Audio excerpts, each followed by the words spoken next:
నమో వెంకటేశాయ. సంగీత ప్రియులను ఎంతగానో ఆదరిస్తున్న ఏ గానమో ఇది ఏ రాగమో కార్యక్రమానికి స్వాగతం.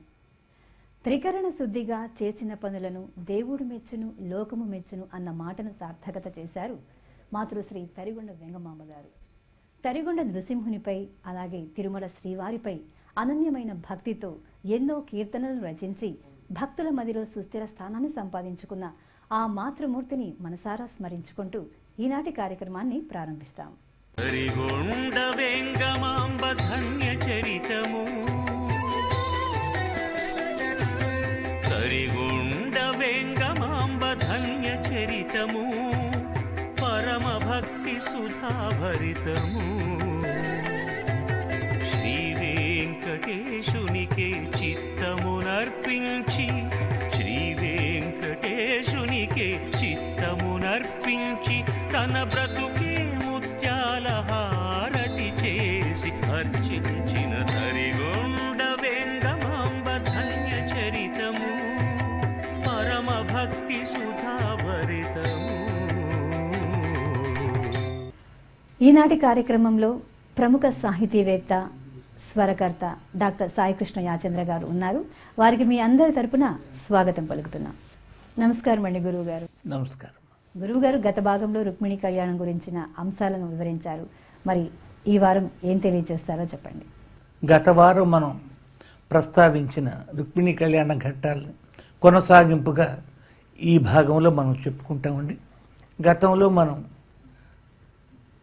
రుక్మిణీదేవి యవ్వనవతి కావటం, శ్రీకృష్ణుని వరించటం, అదేవిధంగా శ్రీకృష్ణుల వారు కూడా రుక్మిణీదేవి మీద మనసు పట్టడం మనం చెప్పుకున్నాం. ఇప్పుడు దానికి ఎటువంటి ప్రతిస్పందన కలిగిందో అన్న విషయాన్ని ప్రస్తావించుకోవాలి. ఆ విషయాన్ని మనం విందాం. అలాగేనండి.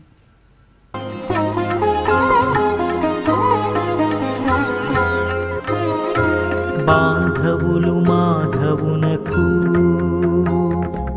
ఎలమితో రుక్మిణిన్ ఈయదగునని, బాంధవులు మాధవునకు ఎలమితో రుక్మిణిన్ ఈయదగునని గొనగొని ఆ భీష్మకునకు ఎరిగింప, గొనగొని ఆ భీష్మకునకు నెరిగింప విని సమ్మతించే ఆ విమల మానసుడు, విని సమ్మతించే ఆ విమల మానసుడు.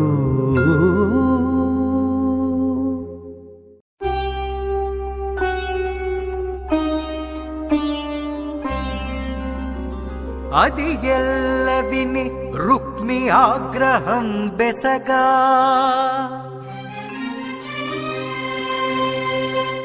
అది ఎల్ల విని రుక్మి ఆగ్రహం బెసగా, మదమత్తుడగుచు ఆ మాధవు మేలు తానోర్వజాలక తండ్రిని చేరా, ఆనందనుని జూచి అతడిట్టులనియే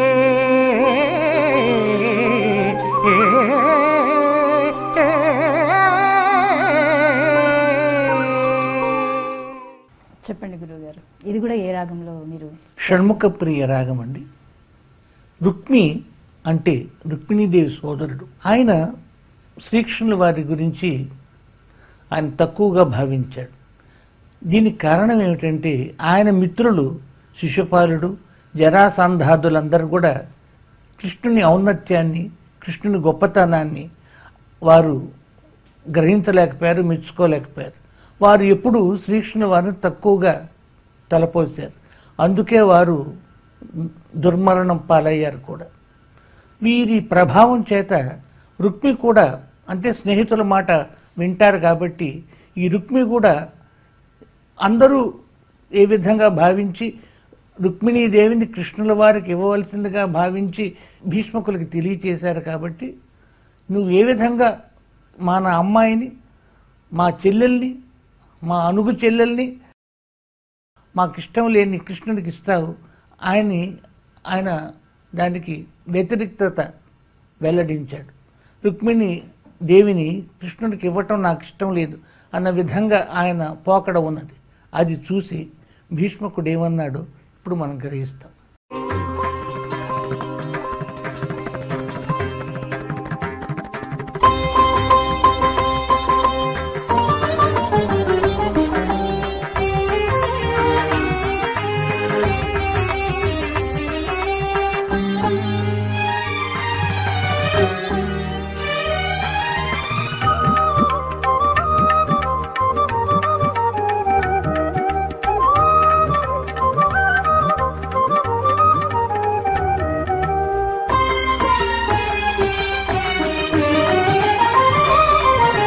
వరపుత్ర వినుమొక వార్త చెప్పెదను, పరగ నా జన్మ సాఫల్యంబుగాను.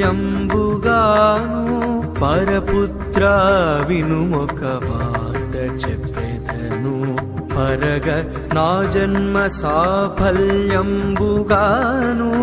యదువంశ పావనుడైనట్టి హరికి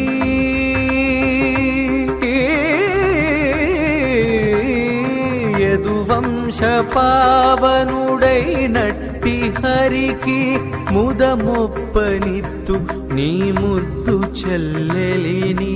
ముదమొప్పనిత్తు నీ ముద్దు చెల్లెలిని.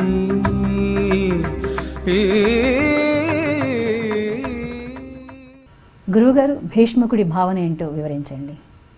రుక్మిణి తండ్రి గారైన భీష్మకుడు శ్రీకృష్ణుని చరిత్ర, ఆయన అవతార లీలా వైభవం తెలిసినవాడు, పెద్దవాడు, విజ్ఞుడు. వారు నాకు తెలుసు శ్రీకృష్ణుడు ఎంత గొప్పవాడు. ఆయన గోపపాలుడే కాదు, గోపాలుడు, గోపబాలుడు. అటువంటి ప్రశస్తి ప్రఖ్యాతి కలిగిన భగవత్ స్వరూపుడైన ఆ భగవానునికి అంటే శ్రీకృష్ణుల వారికి నీ చెల్లెల్నివ్వటం చాలా సమంజసం. మీకు మాకు కూడా అది శ్రేయోదాయకంగా ఉంటుందని భావిస్తున్నానని ఆయన అభిప్రాయం, ఆయన సమ్మతి తెలియజేస్తూ, ఎందువల్లంటే నేనొక్కడనే కాదు, మన బాంధవులు బుధజనులు కూడా దీనికి సమ్మతించి వారిద్దరి కళ్యాణానికి వారి సమ్మతి తెలియజేస్తున్నారు. మనం నువ్వు కూడా గ్రహించి శ్రీకృష్ణుల వారికి నీ ముద్దు చెల్లెల్ని, నా ప్రియ పుత్రికను ఇచ్చి పెళ్లి చేయటం సమంజసం, సముచితంగా భావిస్తా ఉన్నానని ఆయన చెప్తే రుక్మి ఏమని జవాబిచ్చాడని ఇప్పుడు మనం వినబోతున్నాం.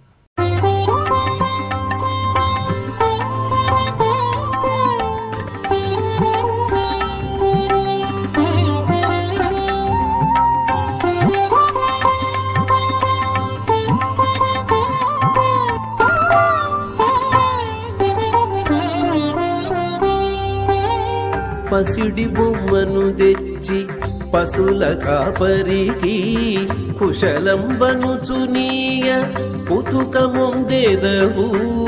పసిడి బొమ్మను తెచ్చి పశుల కాపరికి కుశలంబనుచునీయ కుతుకముందెదవు.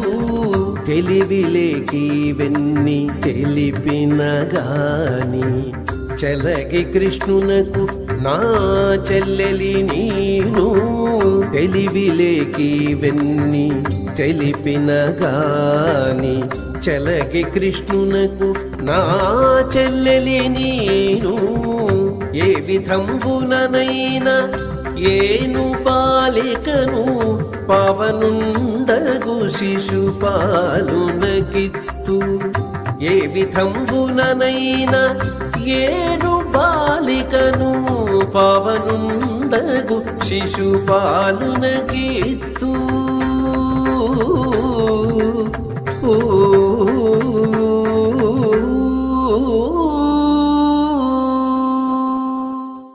గురువుగారు, గరిమెళ్ళ బాలకృష్ణ ప్రసాద్ గారు ఆలపించినట్లున్నారు కదండి, ఇది ఏ రాగంలో, అలాగే రుక్మి యొక్క భావాన్ని కూడా తెలియచేయండి.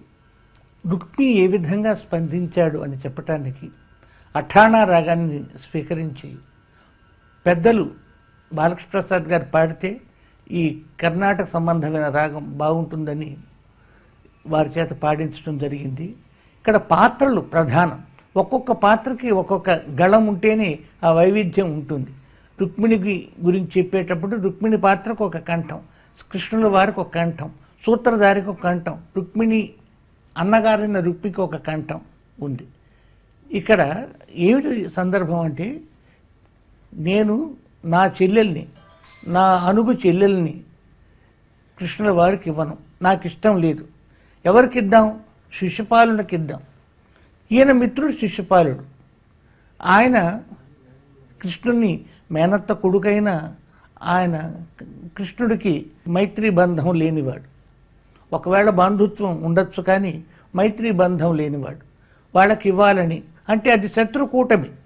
వాళ్ళకి ఇస్తాను కానీ మా చెల్లెల్ని, మేము ముద్దుగా పెంచి పెద్ద చేసుకున్న ఈ అల్లారు ముద్దుల చెల్లెల్ని నేను కృష్ణుడికి ఇవ్వను, ఆ పసలు కాపరికి ఇవ్వను అని ఈయన భీష్మించు కూర్చొని భీష్మకుల వారికి తెలియజేశాడు.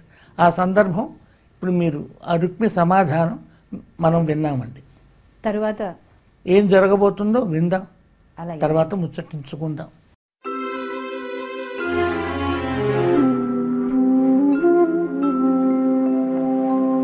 అవివిని ఖిన్నయై ఆత్మలోనొచ్చి ప్రవిమల గుణజాల పరితాపముంది. అవివిని ఖిన్నయై ఆత్మలోనొచ్చి ప్రవిమల గుణజాల పరితాపముంది. తన కాప్తుడైనట్టి ధరణీసురేంద్రు ఒనర వీక్షించి ఇట్లూచితోక్తి అనియే. తన కాప్తుడైనట్టి ధరణీసురేంద్రు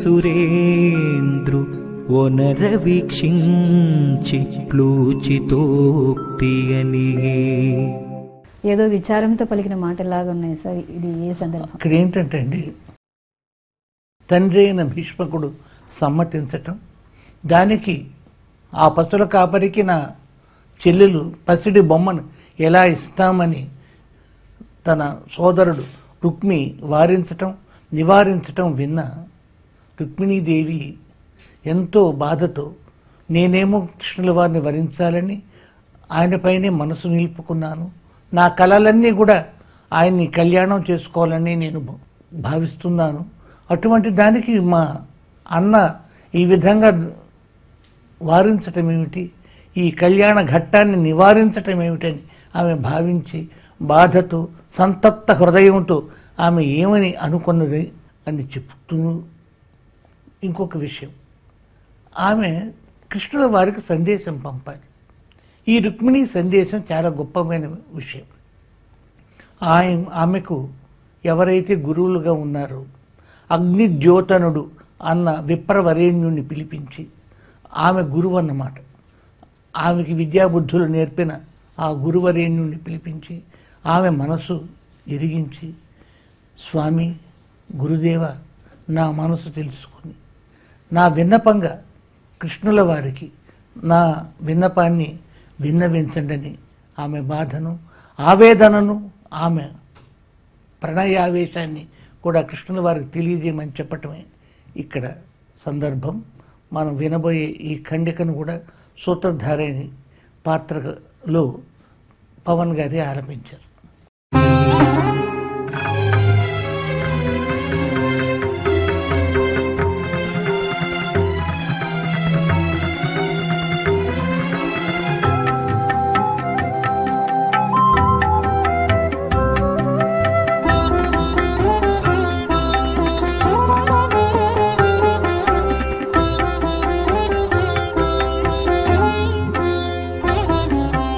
अनघात्मा कृष्ण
రుక్మిణి వచనాలు. అగ్నిద్యోతనుడికి ఆమె స్వామివారికి చేసే విన్నపం తెలియజేసి, ఈ విధంగా చైద్యుడైన శిశుపాలునికి నన్ను ఇవ్వాలని మా అన్నగారు సంకల్పిస్తున్నారు, అది వారించి, అది వద్దు స్వామి, నీవే వచ్చి నన్ను తీసుకెళ్ళవలసిందిగా రుక్మిణీదేవి అగ్నిద్యోతనుని ద్వారా శ్రీకృష్ణుని వారికి చేసిన విన్నపం ఈ అంశంలో ఉన్న కథాంశం. తర్వాత ఏమి జరగబోతుంది అన్నది, రుక్మిణి ఏమి చెప్పబోతుంది, ఏ విధంగా కృష్ణుని ప్రార్థన నేరుగా ఆమె ఏమని చెప్పింది, కృష్ణ సందేశం ఏమిటన్నది తర్వాతి వారంలో విందాం. అలాగేనండి. గురువుగారు, నిజంగా ఒక నృత్య రూపకాన్ని చూసినట్లే ఉందండి. చాలా చక్కగా స్వరకల్పన చేశారు. అలాగే పాత్రకు తగ్గట్టు మీరు ఆ వాయిస్ చేంజ్ కూడా చాలా అద్భుతంగా ఉంది. ఇది చూసి ప్రేక్షకులు దీనిని ఎవరైనా నృత్య రూపకంగా దీన్ని ఎంపిక చేసుకుంటే చాలా బాగుంటుందని ఆశిస్తున్నాను. అసలు మీరు ఇది టీటీడీ కోసం ఎప్పుడు మీరు సీడీ రూపంలో తీసుకురావడం జరిగింది? ఎంతోమంది గాయకులను మీరు ఈ సీడీలో మీరు ఉపయోగించినట్లున్నారు, వారి గురించి కూడా తెలియజేయండి. ఇది 6-7 సంవత్సరాల క్రితం తిరుమల తిరుపతి దేవస్థానం వారి కోసం రూపొందించిన సీడీ అండి. రుక్మిణీ కళ్యాణ ఘట్టాన్ని స్వీకరించి దాన్ని సంక్షిప్తీకరించి, అంటే భావానికి దెబ్బతినకుండా, ఛందస్సు పోకుండా దాన్ని కొంత తగ్గించుకొని చేసిన ప్రయత్నం. వినటానికి కథాభాగం కానీ ఛందో భిన్నం కానీ ఏమీ జరగకుండా ఉండేటట్టు స్వీకరించాను. అంటే వింటే ఒక శ్రవ్య రూపకం విన్నట్టు ఒక భ్రాంతిని, ఒక అనుభూతిని కలిగించే విధంగా దీన్ని రూపొందించడం జరిగింది. ఎవరెవరు పాత్రలకు వేరే వాళ్ళు ఉంటే బాగుంటుంది అని ఎంపిక చేసుకొని సూత్రధారులు అంతా ఒకరే పాడితే బాగుండదు. కొన్ని చోట్ల గోపికా పూర్ణిమ గారు పాడారు, కొన్ని చోట్ల పవన్ కుమార్ పాడారు. ఇక పాత్రల కంటే కార్తీక అనే ఒక ప్రసిద్ధ కర్ణాటక సంగీత గాయని ఆమెను ఎంపిక చేసుకొని కార్తీక రుక్మిణి పాత్రకు మాత్రమే ఆమె ఆలపించటం జరిగింది. పూజ్యులు డాక్టర్ ఎస్పి బాలసుబ్రహ్మణ్యం గారు ముందు పరిచయ వాక్యాలు చెప్పటం, తరువాత శ్రీకృష్ణ పాత్రకి వచ్చే పంక్తులన్నీ కూడా వారు గానం చేయటం జరిగింది. ఈ విధంగా వైవిధ్యం ప్రధానంగా సాగిన రచన. ఇది నేను చేసిన ప్రయత్నం కాదు, వెంగమాంబ గారే దానిలో నాటకీయత జోడించి ఏ పాత్ర ఎలా ఉండాలి, ఏ పాత్ర ఎలా మాట్లాడాలి అన్న విషయాన్ని స్పష్టంగా ఆమె అవగాహన చేసుకొని, ఛందస్సుకు లోపం రాకూడదు, ఇది ద్విపద ఛందస్సులో ఉన్నదని పదే పదే మనం ప్రస్తావించుకుంటున్నాం. వచనం కాదు, పాట కాదు, ఈ ఛందస్సుకి భంగం రాకుండా అంత రమణీయమైన భాషలు, తెలుగు భాషలు అందరికీ అర్థమయ్యే రీతిలో ఆమె రచన చేశారు, అందరికీ అందించారు. అదే వెంగమాంబ గారి గొప్పతనం, ఔన్నత్యానికి దర్పణప్రాయంగా నిలిచిందని మనం చెప్పుకోవచ్చు. భాగవతం వ్రాయటం ఒక విషయం అయితే, రుక్మిణీ కళ్యాణ ఘట్టం చాలా ప్రముఖమైంది. దశమ స్కంధమే చాలా గొప్పది. మరి ఈ రుక్మిణీ కళ్యాణ ఘట్టం ఒకప్పుడు మన తెలుగునాట పెండ్లి కాని అమ్మాయిలంతా కూడా ఈ రుక్మిణీ కళ్యాణం చదివేవారంట. పోతన భాగవతంలో చాలా ప్రసిద్ధి పొందిన సన్నివేశాలు కూడా ఈ రుక్మిణీ కళ్యాణ ఘట్టంలో ఉన్నాయి. కనిగిన్ రుక్మిణి అని ఒక పద్యం కానీ ఎన్నో పద్యాలు ఉన్నాయి. ఆ పద్యాలన్నీ కూడా వారు పోతన గారు అద్భుతంగా రచించారు.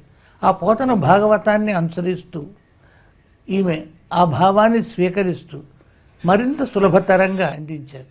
గురువుగారు, మీరు రూపొందించిన ఈ రుక్మిణీ కళ్యాణం నిడివి ఎంత ఉండొచ్చండి? 1 గంట నిడివిలో దీన్ని కుదించి మనసును మధించి స్వరబద్ధం చేసి సమర్పించడం జరిగిందండి. అయితే నృత్య రూపకం చేయడానికి కూడా అనుకూలంగా ఉండేలా మీరు ఉండాలని నేను అనుకున్నాను. ఎవరైనా చేస్తే అందుకే మధ్య మధ్యన సంగీతం కూడా వస్తూ ఉంటుంది. వాద్య సంగీతం, గాయని గాయకుల విభిన్నత, విలక్షణత కూడా గోచరించే విధంగా ప్రస్ఫుటంగా ఈ పాత్రకు వీరు పాడారు అని మనం స్పష్టంగా తెలుసుకునే విధంగా రూపొందించడం జరిగిందండి. హృదయాలను అత్తుకునేలా మంచి రాగాలను కూడా మీరు ఎంపిక చేయడం జరిగిందండి. గురువుగారు, ఈనాటి కార్యక్రమంలో రుక్మిణి కళ్యాణంలోని కొన్ని అంశాలను సవివరంగా తెలియజేసినందుకు మీకు మా ప్రేక్షకులందరి తరపున కృతజ్ఞతలు తెలియజేస్తున్నాం. నమస్కారం. ఓం నమో వెంకటేశాయ. చూశారు కదండి, ఏ గానమో ఇది ఏ రాగమో ఈ కార్యక్రమంలో రుక్మిణి కళ్యాణం ఘట్టంలోని కొన్ని అంశాలను తెలుసుకుంటున్నాం. తరువాయి భాగంలో మరికొన్ని అంశాలతో మీ ముందుంటాం. ఓం నమో వెంకటేశాయ.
Now